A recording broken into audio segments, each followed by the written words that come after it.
Hi, it's me KB. This is my very first video जुन म बनाइरहेको छु। मलाई के बुलुम भइरहेछ, त्यही पनि लेट्स ट्राई। मैले चाहिँ यो पिलग्रिमको 10% भाइटामिन सी सेरम लगाएको छु। यो चाहिँ ड्राई स्किनहरुको लागि एकदमै राम्रो हुन्छ। यसले चाहिँ स्किनलाई ग्लोइङ अनि डार्क स्पट्सहरु छ भने चाहिँ रिड्युस गर्छ अनि एकदमै ड्राई स्किनहरुको लागि चाहिँ एकदमै राम्रो हुन्छ। अनि सेटाफिलको moisturiser which is very important for dry skin. मेरो चाहिँ एकदमै ड्राई स्किन छ। यो किनेको चाहिँ मैले 7 महिनाभन्दा बढी भइसक्यो। स्टिल मसँग चाहिँ छ, सकिएकै छैन अझै।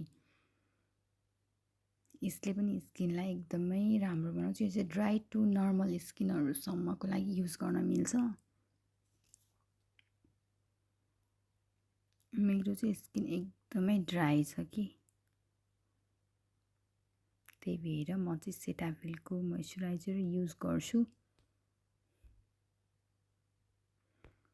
अनि अहिले ओसियाको मैले चाहिँ यो आईको डार्क सर्कल हटाउनलाई चाहिँ लिएको थिएँ। यो चाहिँ भर्खरै लिएको मैले। आँखामा डार्क सर्कलहरु चाहिँ मेरो बढ्दै आइरहेको छ।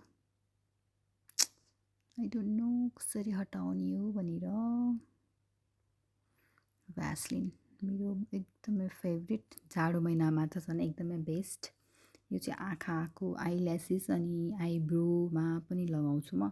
यो मैले टिकटकहरुमै देखेर लगाउन थालेको।